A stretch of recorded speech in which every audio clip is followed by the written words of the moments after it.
boy Vega Bomber and welcome to Vega Bomber Land.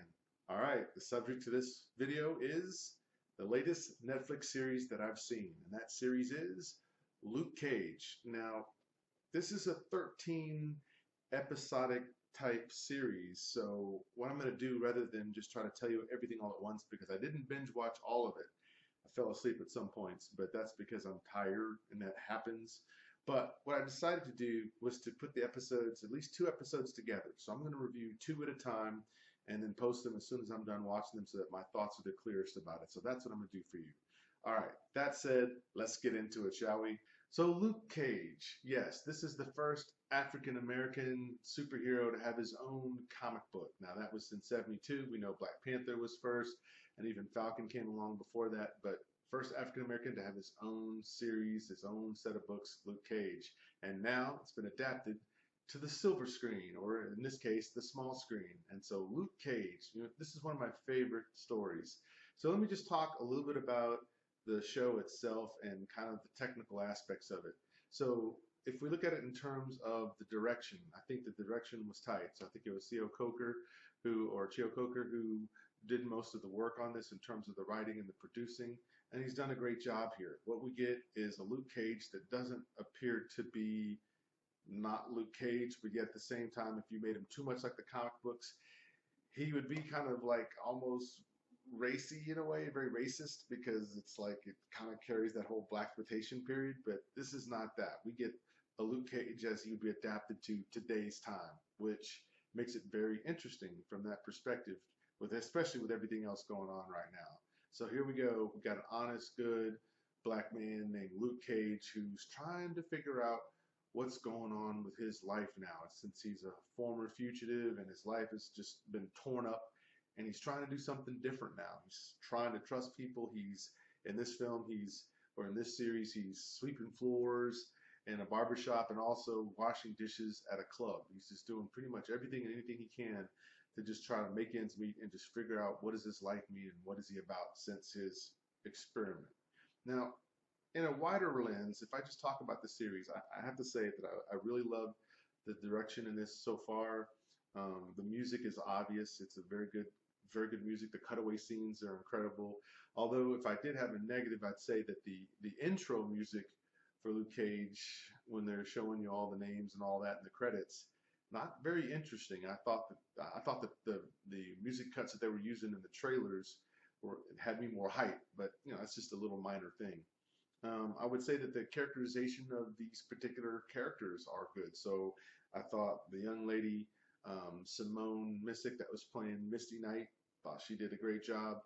Mahala Ali is doing a great job playing Cottonmouth, the villain in this particular series. Not just, he's probably one of the main villains, but I'm sure there'll be more. But he's kind of like the kingpin in this series, or the Kilgrave, if you will, in this series.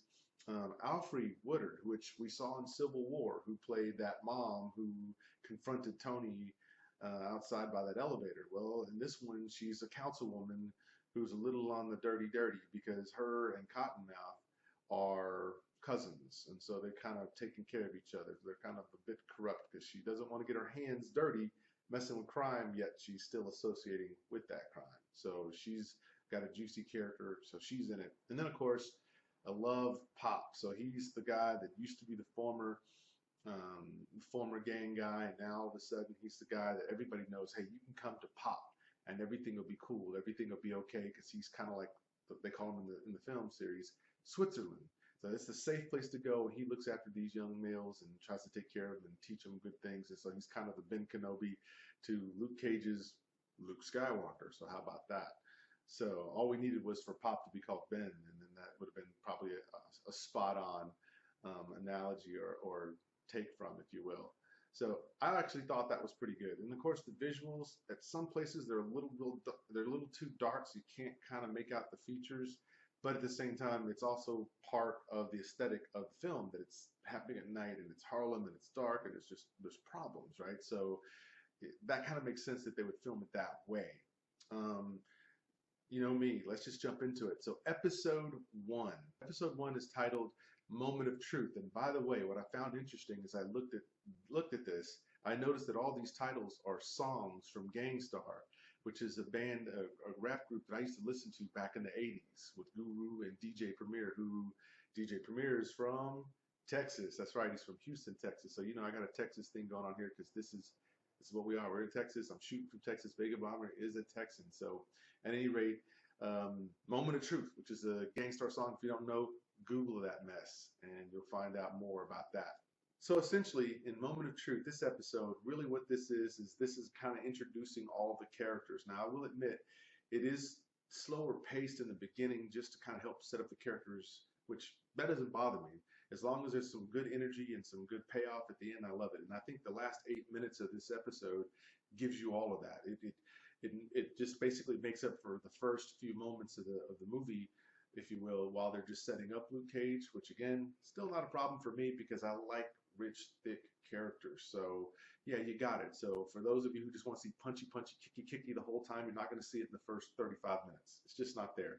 But instead, just lay back in the cut and just enjoy them building these characters and understanding a little bit about Luke and Misty and Cottonmouth and Pops and all the other players in this particular series. Just enjoy that because it's all going to make sense as this goes on. I just have to believe that. So episode 1, we get that basically that intro, that kind of somewhat of an origin story with a little bit of flashback, but not a full-on origin story because we still don't know a lot of things yet, but that's okay. You got 13 episodes, so that's going to be explained throughout. So I do like the world building that they've done there, and I would say that at the end, when Luke Cage finally decides, okay, I think I know a little bit more about my direction and what I should do, being gifted with all these powers, it's fun to watch what he does inside that restaurant when the hoodlums come in and try to lean on the owners of the restaurant and try to get them to pay up, as it were. So that scene is worth it. I'm trying to keep this non-spoiler as much as possible because I really want you to just go watch the series rather than just give you my whole take of blow for everything that happens. So I'm going to try, but in some places, I'm going to have to give you just at least a little bit of spoiler. So just know that. I always try to warn you on that end. But first episode, Moment of Truth, it happens. It happens for Cage. He figures out there towards the end kind of more what he needs to do. He's not fully there, but he's at least another step closer. So this takes me to episode 2, which is a song, once again, a title track off of one of the Gang Starr albums, Code of the Streets. And so in this one, what you see is a little bit more about Cottonmouth, and you see about what lengths he's willing to go to help out his cousin, who's the councilwoman, played by Alfred Woodard, who they've got their little scheme, their little thing going on to get this little center built. And there's a scene on top of the rooftop where he has to confront one of his lower level thug guys who does something pretty ignorant, which in this particular episode, in episode 2, there's death, and it's the death of a very popular character. And spoiler alert, if you don't want to know this, go ahead and turn this off now, but spoiler alert, Pops dies in this one. So Pops only gets 2 episodes to be in. The first one, which he set up well about who he is as the guy that people can feel safe around, they can come to.